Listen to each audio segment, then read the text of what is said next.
My son was smiling for the first time in days, until she opened her mouth. The moment Karen mocked him in front of the whole neighborhood, I knew I had to hit record, because this time, she went too far. My son, Aiden, had been looking forward to that Saturday all week. He's 11.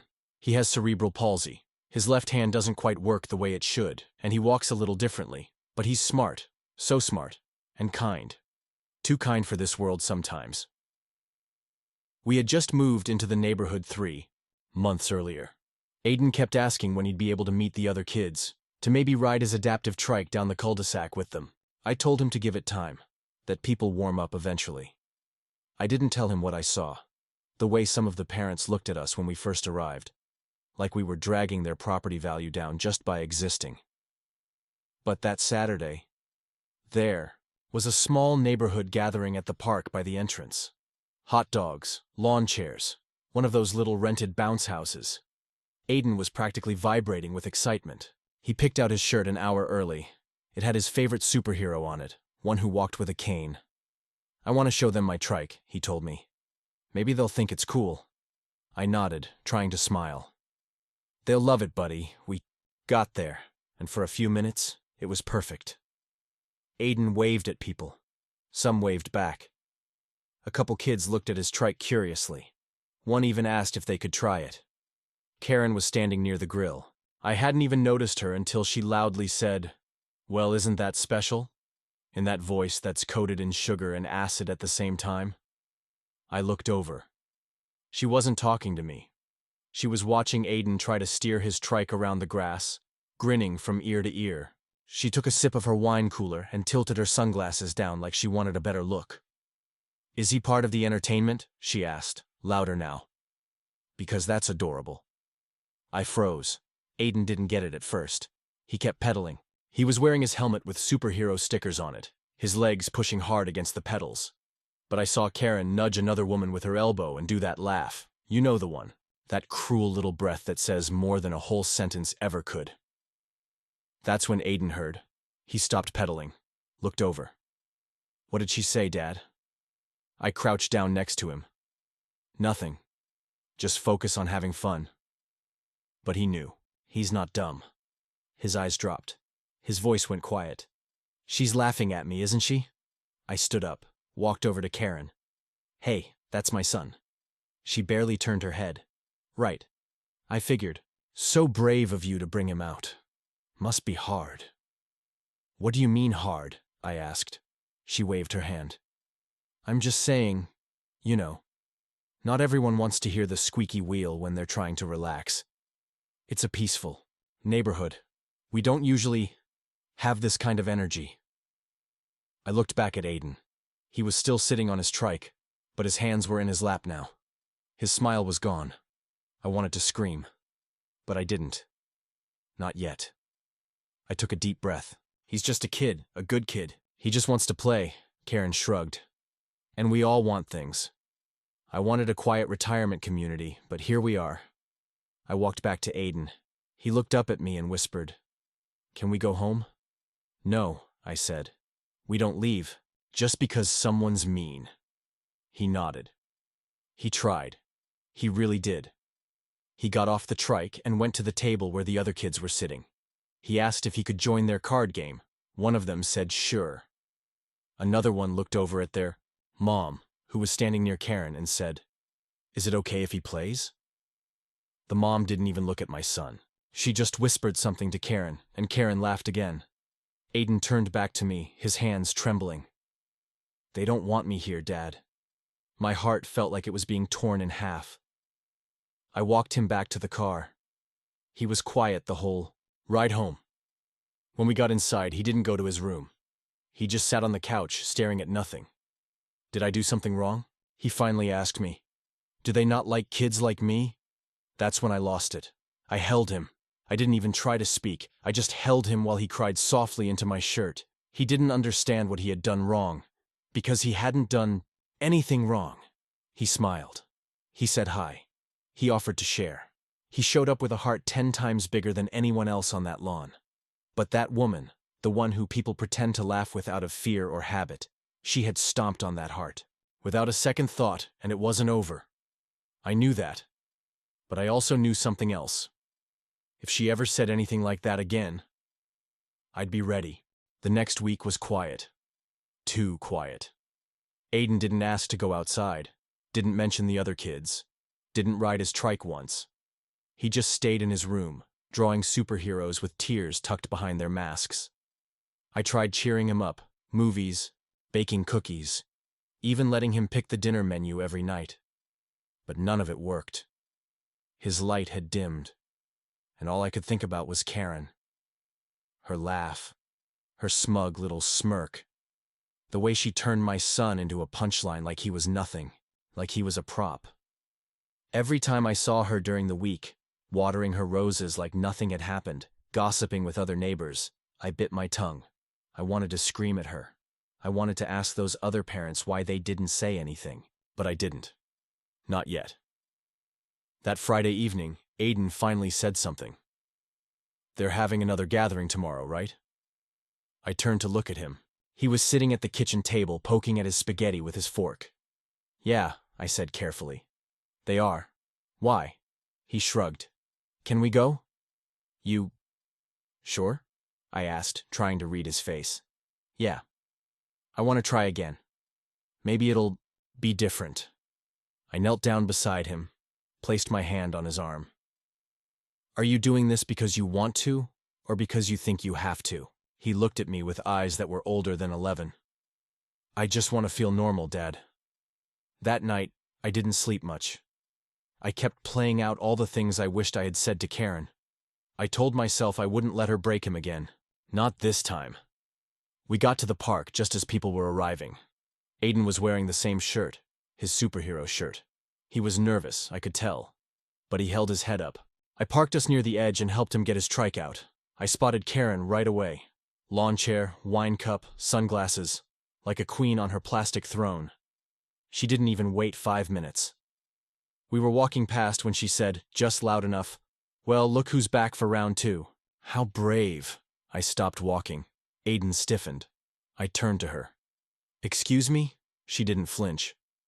"I mean, it's sweet, really. You keep trying. Most people would have figured it out by now." "Figured what out?" I asked. She sighed, like she was the victim. "Look, I get it. You're doing your best. But maybe this community just isn't the right fit for situations like yours." "Situations?" I echoed, my voice shaking. She crossed her legs and waved her cup, in a circle. "You know, the whole special needs thing. It makes people uncomfortable. We're trying to keep things peaceful, balanced." Aiden was right behind me. He heard every word. I felt something in me snap. I pulled my phone out and hit record. Didn't tell her. I didn't say anything. I just let her keep talking, and oh, she did. "Look, I'm just being honest," she said. "I mean, when he's flopping around on that little bike thing, it's distracting. It makes people pity him. And honestly, that kind of energy, it's not good for the kids. They start asking questions. Then I have to explain why your son walks funny and talks slow." Aiden's breathing was shallow now. His lip trembled. I squeezed his shoulder gently. I whispered, "You're doing nothing wrong, buddy. Nothing." Karen kept going, oblivious. And honestly, I don't know what you expect. It's not like he's going to have a normal life. I mean, maybe a special school would be better.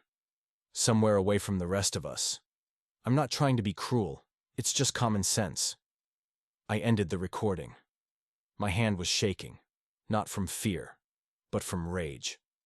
Aiden looked up at me, his eyes wet. "Can we go?" he whispered again. "No," I said.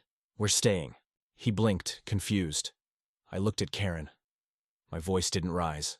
I didn't scream. But I said this loud enough for every person in earshot to hear. My son is more human than you'll ever be. He has more kindness in his pinky than you've ever shown anyone in your entire miserable life. And if you think anyone should be ashamed for how they were born, maybe it's time someone shined a light on the real problem here. And it's not him. She blinked, caught off guard. "What's your problem?" she barked. "I'm just saying what everyone's thinking." I turned around. "Come on, Aiden," I said. "Let's go home." We walked off, I didn't look back, but I felt the silence behind us. Everyone heard, everyone saw, and what they didn't realize yet was that I had it all on video. When we got back into the car, Aiden was quiet for a long time. I kept glancing over, waiting for him to break down again. Instead, he said, "Thanks for standing up for me, Dad." I squeezed his hand, then I opened my phone and uploaded the clip. I didn't add any dramatic music. I didn't edit it. I just titled it, "Neighbor Tells Me My Disabled Son Doesn't Belong Here, Full Recording," and I hit post. The video didn't take long. Within a couple hours of posting it, people started commenting. First, it was a few friends, then strangers, and then it spread. Fast. But that night, I wasn't refreshing my phone. I was sitting on the edge of Aiden's bed, watching him stare at the ceiling.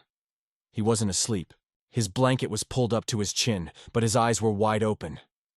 "She said I don't belong," he whispered, like it was a fact he had just accepted. I felt something in me crack again. Something that couldn't be glued back together this time. "She's wrong," I said. "And she doesn't speak for anyone. You hear me?"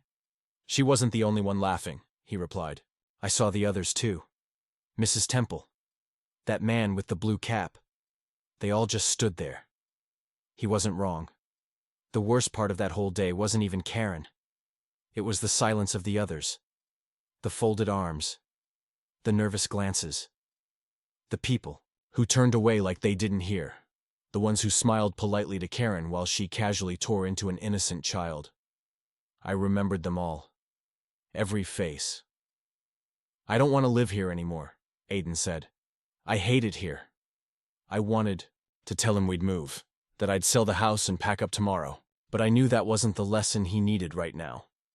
He needed to see what happens when the world pushes you down, and you stand up anyway. So I leaned forward and said, "You belong more than any of them."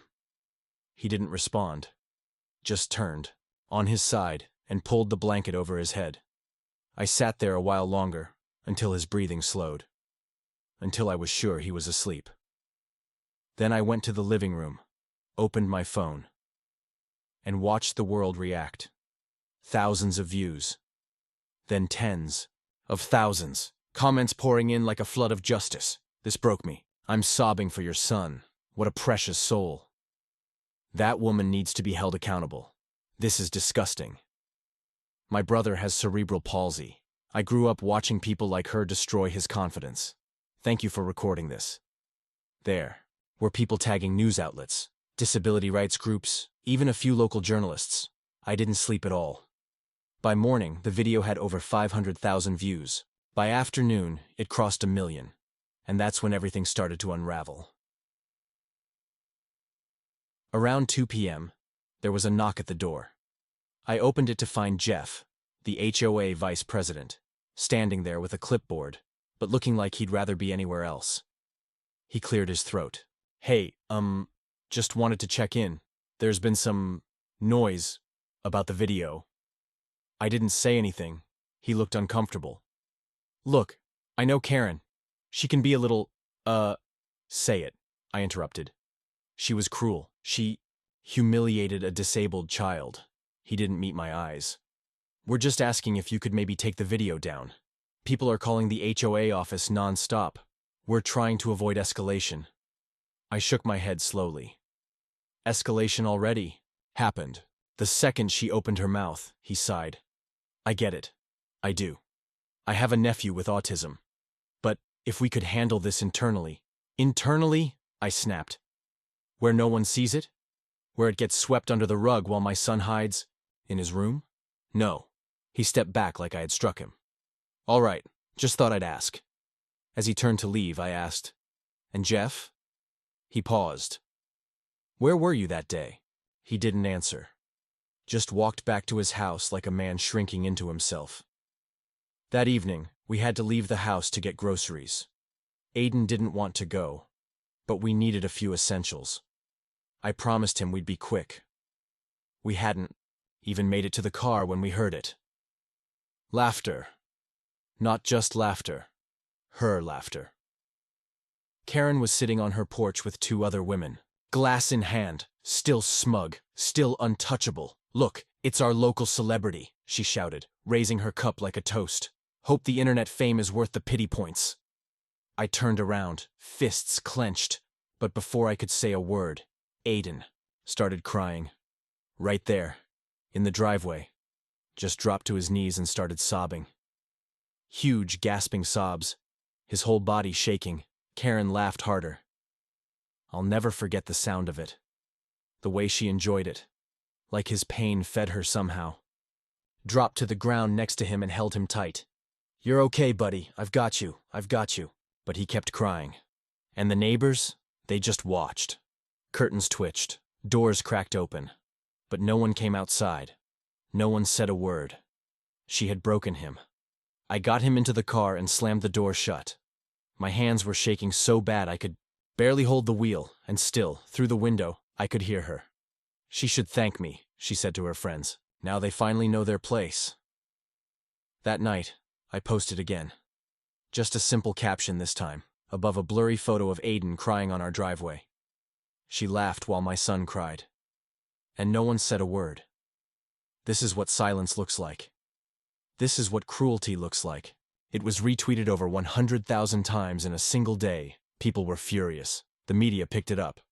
Local HOA member mocked disabled child, laughs at public breakdown. Reporters started calling. Talk shows reached out. Even celebrities tweeted about it. Karen had no idea what she had just unleashed. But for now, all I cared about was one thing: helping my son find his smile again. It only took 48 hours. That's how fast a moment of cruelty, captured on a phone, turned into a tidal wave. When I posted that photo of Aiden crying on our driveway, I wasn't trying to go viral. I wasn't chasing fame. I just wanted people to see, to understand what cruelty looks like when it isn't some villain in a movie, but a neighbor across the street. A woman with a wine cup in her hand and hate in her heart. But the internet saw it. All of it. The clip. The quote. The way Karen laughed while my son fell apart. Every frame hit people like a punch to the gut. The next morning, I woke up to thousands of messages. My inbox overflowed with support from people I didn't know. Parents, teachers, therapists, veterans. People who had been mocked, forgotten, cast aside for being different. One message stood out. It was from a woman in another state. She wrote, "My son is nonverbal autistic. Your post broke me. I've seen that look on his face. Thank you for showing the world what so many of us hide." Another message simply said, "Tell Aiden he belongs. The world needs more of him, and a lot less Karens." I read them all, every word.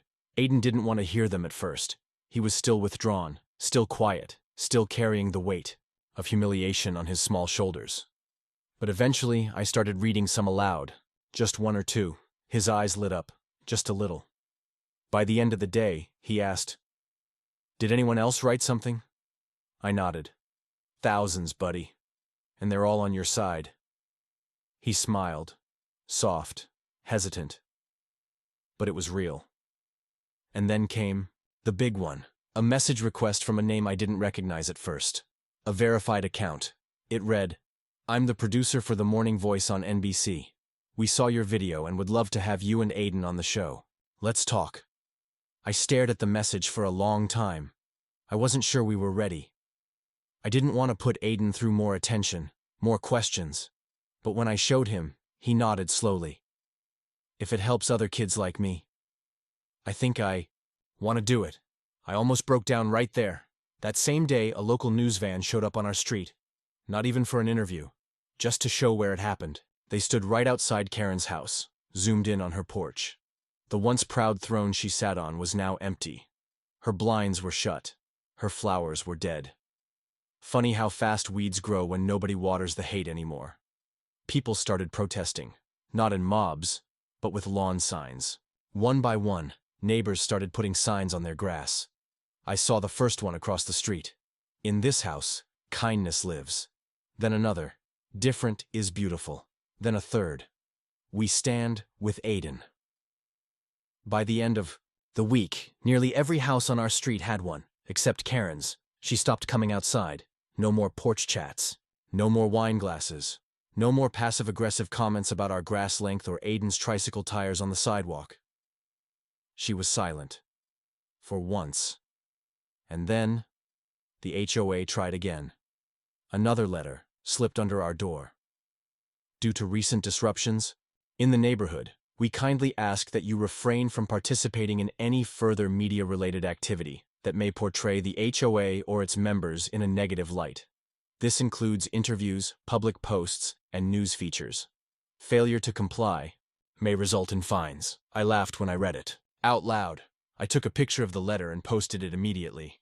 They fined me for telling the truth, for defending my son, for not staying quiet while a woman mocked a disabled child on camera. Guess what, HOA? We're just getting started. The response? Even louder. More views, more headlines, more rage. An attorney messaged me, pro bono. He said, "This isn't just public shaming. What she did was discriminatory. And the HOA trying to silence you? Illegal intimidation." We filed a formal complaint. Aiden's name went on that document, because this was his fight too. And then came the turning point. A meeting was called. Emergency HOA board session. Open to residents. I wasn't planning to go, but Aiden said, "I want to see what happens." So we went. The room was packed. Chairs lined with people I didn't expect. Neighbors who never said a word before. Some who had looked away that day in the park. Some who had kept quiet too long. Karen sat in the front row, wearing sunglasses. I guess shame burns brighter under fluorescent lights. The president of the HOA cleared his throat. "We're here to discuss the recent events involving one of our board members and the impact on our community's image." That's what they called it. Recent events. Not bullying, not ableism, not a public emotional breakdown. Just events. But before he could continue, someone stood up. It was an older man I'd never really spoken to before. "My grandson is disabled," he said. And if anyone had spoken to him the way Karen spoke to that child, I would have buried them in lawsuits. And shame, she doesn't speak for this community. Applause, real thunderous applause. Then another woman stood. "My daughter plays with Aiden. She said he's the kindest boy she's ever met. He belongs here more than any of us." Then another. And another. One by one, people stood up. Voices cracking, eyes red, regret thick in the air. Not just for what Karen did, but for what they didn't. Karen tried to speak. Tried to justify herself. She called it a misunderstanding. She said the video was edited, that she was misrepresented, but no one listened anymore. The board took a vote. Karen was removed, effective immediately. She stormed out of the meeting, her reign over. Aiden squeezed my hand. "I don't feel small anymore," he whispered. And for the first time in days, I felt peace. But we weren't done yet. When Karen stormed out of that HOA meeting, it felt like the whole neighborhood exhaled for the first time in years. There was no gavel slam, no fireworks. Just a quiet, unanimous vote followed by the sound of her heels scraping against the community. Center floor. She didn't look at anyone, didn't offer a word to defend herself. Just pulled her bag over her shoulder, head down and left. People say you shouldn't celebrate someone else's downfall. But what about when their whole life was built on making others feel small? Was it still wrong to feel a little relief? Don't know. What I do know is this. I didn't feel triumphant. I felt like justice, for once, had been louder than hate. That night, Aiden asked if he could go outside. It was the first time in weeks. He stepped onto the front lawn like he was testing the air. Still a little unsure, still hesitant. But this time, there were no wine-fueled porch rants, no sneers, no whispered judgment from across the street, just birds. Wind. The sun setting behind the trees. And then, like fate itself was watching, a group of kids from down the block rode up on their bikes. "Hey Aiden," one of them said, a boy with braces and a Captain America shirt. "You want to ride with us?" Aiden looked up at me as if to ask for permission. I smiled. "Go." He nodded, got on his bike. And for the first time since that awful day, I saw him fly. His wheels spun fast. His laugh echoed down the street. And I stood on the lawn, arms crossed, blinking back tears. He was free again. A week later, we flew out to New York. The interview with the Morning Voice was scheduled for a Thursday morning. Aiden was nervous, but something about being seen, really seen, made him walk a little taller. The studio was massive. Lights, cameras, makeup rooms, the whole works. They mic'd us up, gave us bottled water, and talked us through the questions they'd ask. When the segment aired live, the host leaned forward and asked me, "What do you want people to take away from this?" I looked at the camera. I looked at Aiden, and I said, "That kindness costs nothing. That silence when someone is being hurt is just another form of cruelty. That my son, and every child like him, deserves to be seen, celebrated, and protected." Aiden added, "And if someone says you don't belong, they're wrong." The clip went even more viral than the original video. A week later, Ellen's team called. Then a children's book publisher. Then a National Foundation for Inclusive Education. But it wasn't the fame that meant the most. It was what happened at home. One afternoon, we got a knock on the door. It was Mrs. Temple, one of the women who had stood beside Karen that day, the same woman who had chuckled quietly while my son's heart broke. She held a pie in one hand.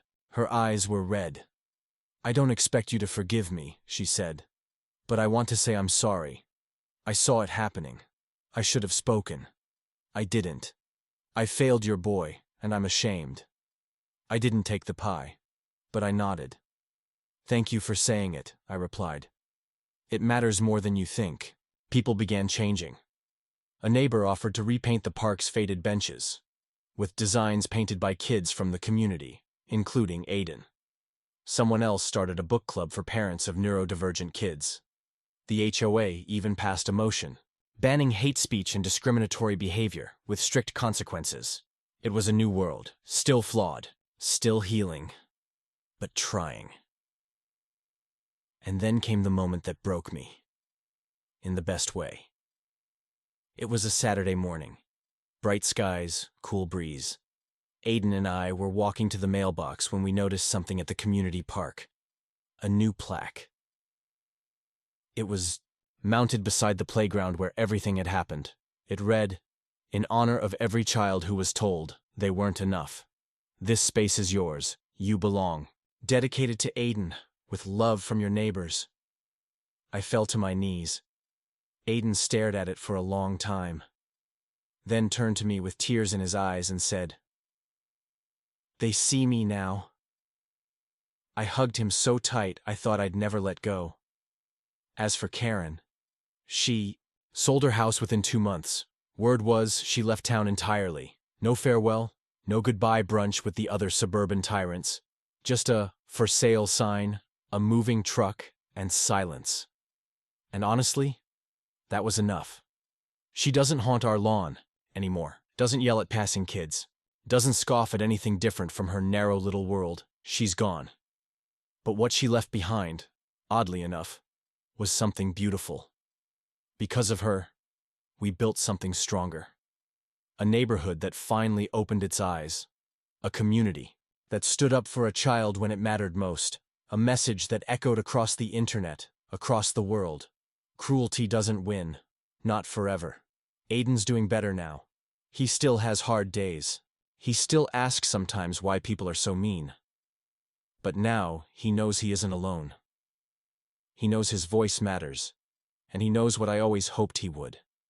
That when someone mocks you for your difference, it says everything about them, and nothing about you, because you are not broken, you are not a burden, you are a miracle, just like my son.